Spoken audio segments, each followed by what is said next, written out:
কেমন আছো তোমরা? আশা করি সবাই ভালো আছো, সুস্থ আছো। আমরাও খুব ভালো আছি। আর আজ সকালবেলায় দেখো আমি চুলে তেল লাগিয়ে নিলাম, কেন বেলার দিকে আমি শ্যাম্পু করব। আর অনেক দিন ধরেই তো চুলের যত্ন বা স্কিনের যত্ন কিছুই করতে পারছি না, 1 মাস ধরে হয়ে গেল। পুরো রুটিন এলোমেলো হয়ে রয়েছে। তা আজ খুব সকাল সকালই ঘুম থেকে আমি উঠিনি বলবো না, কিন্তু আবার একদম বেলা করেও উঠিনি, কিন্তু কাজগুলো করতে করতে আমার যথেষ্টই বেলা হয়ে গেছে। ওই তখন কটা বাজে, সাড়ে সাতটা না, ওই 8:10-15 নাগাদ আমি কিন্তু ঘুম থেকে উঠেছি। ওঠার পরে দেখো সাথে সাথেই তো কাজ করতে ইচ্ছা করে না, একটু বসতে ইচ্ছা করে বা একটুখানি নিজের জন্য সময় দিতে ইচ্ছা করে। তো এদিক ওদিক করতে করতে এখন এই কাজে হাত দিয়ে দিলাম। আর সকালবেলায় যে দেখছো আমি বাসি বিছানাটা তুলছি, এখন কিন্তু রনির পাপা বেরিয়ে গেছে, খেয়ে বেরিয়ে গেছে, বাজার আনতে গেছে। তো বাজার কী আনে সেটাও দেখার আছে। তো ওই জন্যই তোমাদেরকে আমি বললাম যে আমি কিন্তু মানে কাজে হাত দিয়ে দিয়েছি। গুড মর্নিংটা আমি এখন থেকে জানালে কী হবে, কিন্তু অনেকটা সকালেই আমার কাজে হাত পড়ে গেছে। আর এই যে দেখো আমি কিন্তু খাটটাকে পরিষ্কার করে নিচ্ছি, মানে বাসি বিছানাটাকে ঝেড়ে নিচ্ছি। আর ভীষণ গরম পড়েছে। আমি না জানলার পর্দার খুলছি না, তার কারণ হচ্ছে তোমরা আমার পর্দাটা ডেকোরেট দেখলে বুঝতে পারবে। মাঝখানে একটা আমি ওই নেটের মতো যে পর্দাগুলো থাকে সেগুলো দিয়ে দিয়েছি, যেটা আমার ঠাকুর ঘরে ছিল দরজাতে লাগানো, সেই পর্দাটা এই মিডিলে দিয়েছি, মানে জানলাতে। আর দুদিকে এরকম ডিপ কালারের পর্দা দিয়েছি, যার জন্য ঘরটা ভীষণ আলো ফকফক করছে। হ্যাঁ, লাইট জ্বালিয়েছি ঠিকই, কিন্তু মানে লাইট না জ্বালালেও কোনো রকম কোনো অসুবিধা হয় না। তো ভিডিও করছি বলে লাইটটা জ্বালাতে হয়েছে, না হলে লাইট জ্বালানোর প্রয়োজন পড়ে না। আর ওদিকে ব্যালকনির দরজাটা খোলা আছে, তো তাতেই কিন্তু হয়ে যাচ্ছে। আর তো চলো বাসি বিছানাটাকে তুলে নিই। আর ঘরটা তো সুন্দর নিট অ্যান্ড ক্লিন দেখার জন্য তো বাসি বিছানাটাকে আগে তুলতেই হবে, নাহলে ভালো লাগে না। দেখবে কী যেন একটা হয়নি, ঘরের কী যেন একটা হয়নি। বাসি বিছানা তুলে নিলে দেখবে ঘরের বিছানাটা যদি সেট করে নিই, ঘরের বেডরুমের কিন্তু 100-র মধ্যে 70 ভাগ কাজ কিন্তু কমপ্লিট হয়েই গেল। আর এই যে নতুন একটা কাজ হয়েছে আবার এই জায়গাটা, আমাকে কিন্তু এইটাও এখন পরিষ্কার করতে হচ্ছে। তো ঘরের জিনিস যতই বাড়বে খাটনি ততই কিন্তু বাড়বে। আর এদিকে ব্যালকনিতে চলে এসেছি, ব্যালকনিটাকেও ঝাড় দিয়ে একদম পরিষ্কার করে তারপর পরের কাজগুলোতে কিন্তু আমি এগিয়ে নিয়ে যাবো বা হাত দেবো, যাই হোক যেটাই বলি না কেন।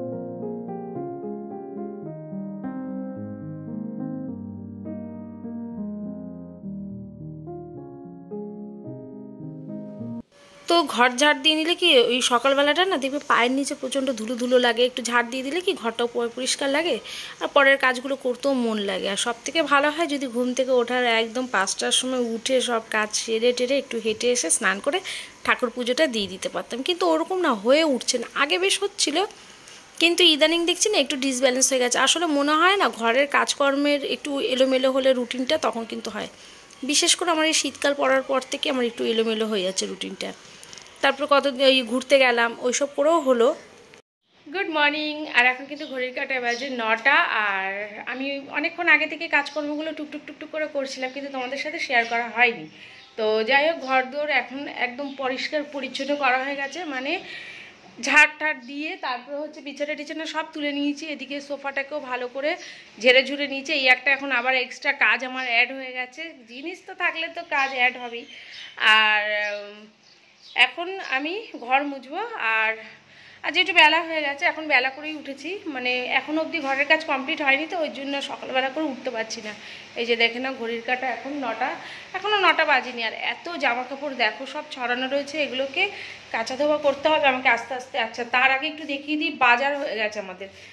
এই তো বাজারে এনেছে কাতলা মাছ আর চিংড়ি মাছ, তো দুটোই বানাবো, কাতলা চিংড়ি দুটোই হবে। কিন্তু পরপর কাজগুলো করব সকালবেলা। এমনিতে এখন 9:30 না 9টার কোঠায় রয়েছে, তোমাদেরকে বললাম।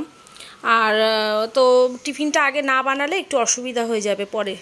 তো যাই হোক, এখন আমি ঘরটা মুছবো আর জামা কাপড়গুলো আগে কাচবো না টিফিন বানাবো এখন আমি বুঝতে পারছি না, দেখছি টাইমের ওপরে কতটা কি হয়। টাইম বুঝে বুঝে কাজ করতে হবে, ম্যানেজ করে করে কাজ করতে হবে। এই কাজটা আগে, এই কাজটা আমাকে আগে করতে হবে, এই কাজটা পরে, ওইটা সময়ের অনেক পরে করলেও হবে। তো এরকম বুঝে বুঝেই কাজ করতে হবে। তো চলো ব্লগটা সাথে থাকো, দেখতে থাকো, আশা করি ভালো লাগবে তোমাদের। আগের দিন রাত্রেবেলা কাবলি চানাটা ভিজিয়ে রেখেছিলাম সকালবেলা রান্না করবো বলে। ওদিকে মাছ ঢেলে ঢেকে সাইড করে রেখে দিলাম, কেন কালো প্লাস্টিকে করে মাছ নাকি রাখলে ওটা ভালো না, ক্ষতি শরীরের পক্ষে। তো আসার সাথে সাথে মানে মাছ নিয়ে আসার সাথে সাথেই চিল্লাতে থাকে, আগে কালো প্লাস্টিক থেকে বের করো, গামলায় ঢালো, পরে ধোবে, ফ্রিজে রেখে দাও, কালো প্লাস্টিক থেকে আগে বের করে রাখো, এরকম বলতে থাকে। তো ওই জন্যই আমি সরিয়ে রেখে দিলাম, আর ওটা আমারও এখন অভ্যাস হয়ে গেছে। আর এদিকে কাবলি চানার মধ্যে দেখো আমি ওই 2-3টে আলু দিলাম গোটা গোটাই, মানে আমি ওই আলু টালু কেটে ভাজবো না, একবারেই রান্নাটা করে নেবো। আর ওটা বেশ খেতে ভালো লাগে। আর যেহেতু সকালবেলার রান্না হচ্ছে এটা, তো তেল মশলার পরিমাণ তো খুবই কম থাকবে। আর তার জন্য কিন্তু আলুটাকে সেদ্ধ দিলাম। যে তেল মশলা দিয়ে আলুর কি হয়তো ভাবতে পারো যে আলুর কি সম্পর্ক, কিন্তু যেমন ধরো তেল মশলা কম দিলে একটু গ্রেভিটা কম হয়, মানে শুকনো শুকনো হয়, ভালোভাবে খাওয়া যায় না। আলুটা সেদ্ধ থাকলে ওটা একটু ফাটিয়ে ঝোলের মধ্যে দিয়ে দিলে কি থিকনেসটা চলে আসে গ্রেভির। তো সেই জন্যই বললাম, আর কিছুই না। আর যে এদিকে তো মাছ সাইড করে রেখেই দিলাম, তোমাদেরকে দেখালাম। তো মাছটা এখন ঢাকা থাক, আর তার আগে আমি ময়দাটা মানে মেখে নেবো। এই জায়গাটা ভালো করে লাইজল দিয়ে মুছে পরিষ্কার করে নিলাম। আর আমার মাছ যেখানে থাকে, বিশেষ করে চিংড়ি মাছ খেতে যত ভালো লাগে, তার গন্ধ আমার ততটাই বিরক্তিকর লাগে আর খুব খারাপ লাগে। মানে ছাড়ানোর পর যে ছোকলাগুলো থাকে না মাছের, ওই চিংড়ি মাছের, ওইটা মানে একদম সহ্য করা যায় না, নেওয়া যায় না। তো এদিকে চলো আমি ময়দা মাখবো, তার উপর একটুখানি তেল দিয়ে দিলাম, রিফাইন তেল, আর একটু নুন আর চিনি দিয়ে দেবো, কেন লুচি করব আজকে সকালবেলা, রবিবারের সকাল লুচি করব। তো এই ভিডিওটা আমি কালকেই করেছি, তো ভেবেছিলাম যে কালকে আমি দিয়ে দেবো, তো দেখলে চিনি একটু দেখালাম ডাব্বার থেকে, কিন্তু কালকে আর এডিট করে আমি উঠতে পারিনি টাইমের মধ্যে, আর বিকাল হয়ে গেছে ওর জন্য আর দিইওনি। আমি থাক পরের দিনই দেবো, আজকে এডিট করে রাখবো, মানে রবিবার রাতে এডিট করে রাখবো আর দেবো, ওখানে সোমবারে দিয়ে দেবো। তো আমি একটা মিনি ব্লগ তোমাদেরকে দিয়েছিলাম লুচি টুচির, যারা দেখেছো তারা জানবে। আর এদিকে চলো ময়দাটাকে ভালো করে মেখে নিই আর কিছুক্ষণ রেস্টে রেখে দেবো। তার আগে ওই কাবলি চানাটা আমার সেদ্ধ হয়ে গেছে, তো হচ্ছে কাবলি চানাটাকে এবার রান্না করে নিই, করার পরে তারপরে লুচিটা করবো, ততক্ষণ ময়দাটাও রেস্টে থাকবে, তো মানে লুচিটা খেতেও ভালো হবে।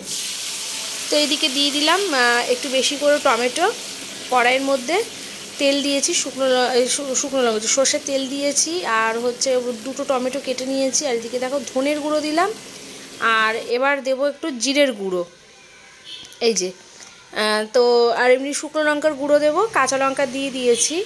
আর দিয়ে এইভাবেই তরকারিটা আমি রান্না করব, মানে বেশি তেল মশলা না দিয়ে, বললাম না যে সকালবেলা তো কাবলি চানা কিন্তু অনেক রকমভাবে রান্না করা যায়। আর আমার বর করে খাইছিল তেল ছাড়া কাবলি চানা, এত সুন্দর হয়েছিল। তোমরা যদি কোনো দিন দেখো, তোমরা দেখবে ইউটিউবে সার্চ করে দেখবে, পেয়ে যাবে এই রেসিপিটা, ভীষণ ভালো খেতে হয়। তো চলো টমেটোটাকে ভালো করে নাড়াচাড়া তেলের মধ্যে করব, কেন না হলে টমেটোর মধ্যে জল দিয়ে দিলে না আবার গোটা গোটা থেকে যায়। একটু তেলের মধ্যে নাড়িয়ে নিলে টমেটোটা ভালো মজে যায়, তারপরে দেখবে রান্না করতে সুবিধা হয়। এবার একটু জল দেব, মানে অল্প অল্প মজে গেছে, এরপর একটুখানি অল্প করে জল দিয়ে দিলাম, এই যে দেখো। তো আরেকটু ছেড়ে দেবো যাতে টমেটোগুলো ভালো গলে যায়। টমেটোগুলো না একটু ওই শক্ত টাইপের টমেটো, মানে ছোকলাটা সেদ্ধ হতেই চাইছে না, নরম হচ্ছে না। আর ওদিকে আমি আলুগুলো ছাড়িয়ে নিয়েছি। তো এইখানটায় কাবলি চানাটা দেখো সেদ্ধ হয়ে গেছে, আমি দেখে নিয়েছিলাম পরে হাত দিয়ে একটুখানি মানে চেপে দেখে নিয়েছিলাম চানাটা কতটা কি সেদ্ধ হয়েছে। তো এই যে দিয়ে দিলাম। আর জানো তো কাবলি চানা রান্না করলেন আমার 8 ট্যাংরা মাছ আছে না, রিটা মাছের ডিম তোমরা কোনো দিন দেখেছো যারা আমার ব্লগ দেখো বা খেয়েছো? আমি ছোটোবেলায় খুব খেতাম। আর একটু শক্ত শক্ত হয়, কিন্তু ওই গুলির মতো লাগে দেখতে, জানো তো, পুরো এইরকমই লাগে। আর এই যেই দেখো কিছুই তো মশলা সেরকম দিই নেই, যে আলু 2টো আলু আমি এইরকমভাবে ভেঙে হাতের সাহায্যে দিয়ে দিলাম। আর এই যে এবার ফুটবে, ফুটলেই কিন্তু তরকারিটা রেডি। একটু গরম মশলা দিলে দিতেও পারি, আর টমেটো সস দিয়েছিলাম নামানোর আগে। এই যে সাদা সাদা হয়েছে, তো একটু কালারটা টমেটো সসে কালারটা খুব সুন্দর চলে এসছে। তো এদিকে আমার লুচি ভাজা কিন্তু কমপ্লিট, তোমাদেরকে একটুখানি দেখিয়ে দিয়ে দাঁড়াও। এই যে দেখো খুব তাড়াতাড়ি করে, এমনি দেরি হয়ে গেছে, 9টা তখনই বেজে গেছিলো, এখন কিন্তু বাজে ঘড়ি কাটা 10:30। তো যাই হোক এখন আমার লুচি ভাজা কমপ্লিট, আর এদিকে তরকারি বানানো আমার হয়ে গেছে, এই যে। আর এখান থেকে রনিরও খাওয়া হয়ে গেছে। তো ঘর ঝাড় দিয়ে দিয়েছিলাম, একটা ঘর মুছেছি, আর বাদ বাকি এখনও 2টো ঘর মোছা বাকি আছে, সেগুলো মুছবো। মাছ, চিংড়ি মাছ ছাড়াবো, কাতলা মাছ ধোবো, অনেক কাজ আছে। আর এই তো এবার ওই কাবলি চানাটা দেখো আমি তুলছি, দেখলেই বুঝতে পারবে কতটা থিকনেস গ্রেভিটা হয়ে গেছে। আর কাঁচা লঙ্কা তুলে তুলে রাখছি, ছটা না 8টা লুচি করেছি, শাশুড়ি মায়ের 4টে, আমার 4টে। তো এদিকে চলো শাশুড়িমাকে দিয়ে দিই। আর ওখানটায় রনির তো খাওয়া হয়ে গেছে, ওর পাপা সকালবেলা সেদ্ধ ভাত খেয়ে বেরিয়ে গেছে, আর আমারটাও এবার নিয়ে নেবো। আর আমি না কাউকে দিলে বাটিতে করে এরকমভাবে সাজিয়ে দিয়ে দিই, কিন্তু নিজের বেলা আবার এরকম থালায় নিয়ে নিই, কী জানি আমার জন্য এরকমই খেতে বেশি ভালো লাগে, ওই বাটির থেকে তুলে। হ্যাঁ, যেটা খুব ঝোলা ঝোলা তরকারি হয় সেটা খেতে পারি না, মানে মাখা ঝাঁকা হয়ে যায়। তো চলো খেয়ে নিই। আচ্ছা, খেয়ে উঠতে উঠতে দেখো এই যে সবজিগুলো বাড়ি থেকেই নিয়েছে আমার শাশুড়ি মা আজকে। সকালবেলায় ঝিঙে, তারপরে সজনা ডাঁটা, তারপরে হচ্ছে পটল, এগুলো রনির পাপা দিয়ে গেছে। আবার উনি টমেটো ছিল জানো তো, টমেটো থাকার পরেও আবার টমেটো নিচে দেখো কতটা টমেটো রয়েছে, আবার 1 কিলো টমেটো, তারপর পুঁই শাক, বেগুন, কুমড়ো, এগুলো আবার নিয়ে নিল। তো এই ফ্রিজে সব স্টোর করে ঢুকিয়ে রেখে দিই বাবা, কেন এখন যা গরম পড়েছে বাইরে কোন জিনিস রেখে দেবো, ব্যাস পচে যাবে। আর এই কিছুটা কাবলি চানাও বেঁচে গেছে, সেগুলোকেও রেখে দিই। আর দাঁড়াও তোমাদেরকে দেখাচ্ছি, মানে আমার রান্না কত দূর কি এগিয়েছে আর কতটা কি হয়েছে সেটাও তোমাদেরকে দেখাচ্ছি।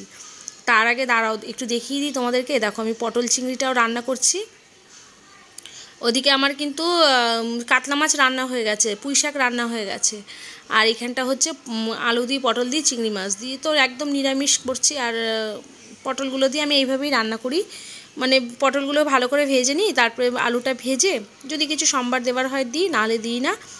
আর চিংড়ি মাছ দিয়ে করলে না কোনো সম্বার দিতে লাগে না, মানে ধরো জিরে, তেজপাতা, গোটা গরম মশলা এগুলো দিতেই লাগে না।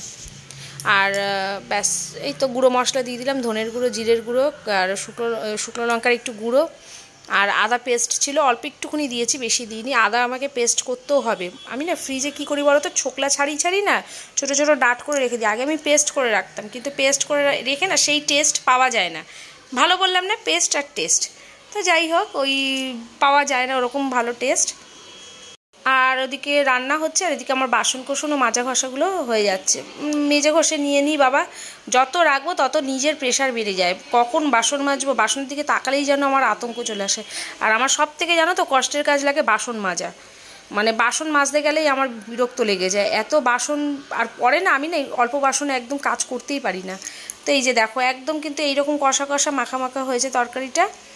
আর এবার আমি জল দিয়ে দেবো, ব্যাস তাহলে ফুটবে, ফুটলেই কিন্তু নামিয়ে নিলেই আমার একদম আলু পটলের চিংড়ির তরকারি একদম কমপ্লিট।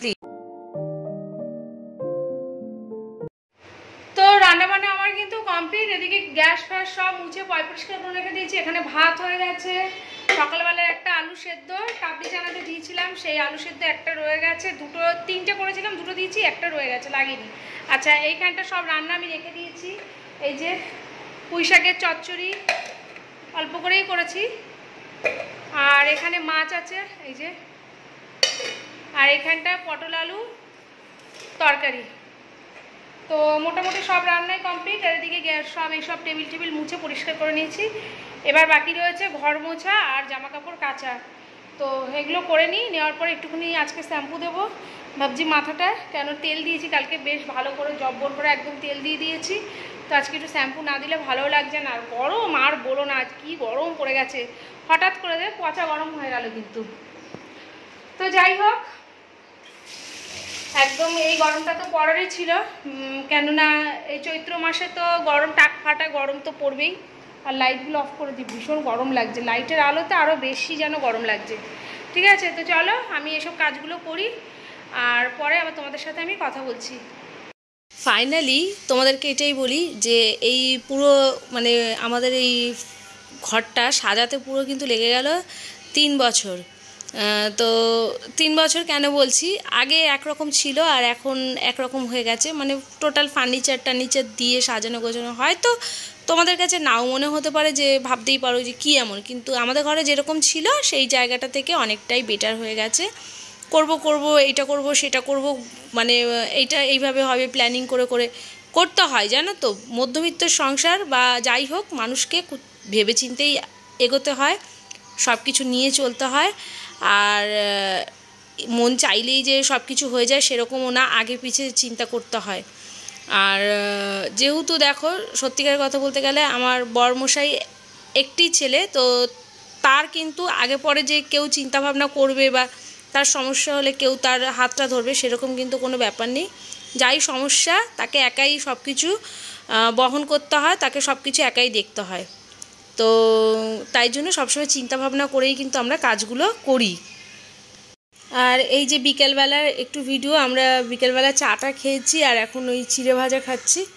তো খেতে খেতে তাই ভিডিওটা তোমাদের সাথে আমি টাটা বাই বাই জানাবো। তোমরা সবাই খুব ভালো থাকো, সুস্থ থাকো। আর দুপুরবেলা যে কথাটা বলছিলাম যে চিন্তাভাবনা করে করেই করতে হয়, আর ফিউচারে কিছু করতে গেলে কিন্তু সব কিছু প্ল্যানিং করেই করতে হয়, কষ্টও করতে হয়, চিন্তাভাবনাও করতে হয়। এমন না যে দুম করে একটা চিন্তা করলাম আর দুম করে সেটা হয়ে গেল, সেরকমও কোনো ব্যাপার না। আর যাই হোক, আর এখন আমরা গল্প করছি আর এই যে খেলা হচ্ছে, এখন খেলাও দেখছি আর রনি গেছে একটু বাইরে ঘোরা।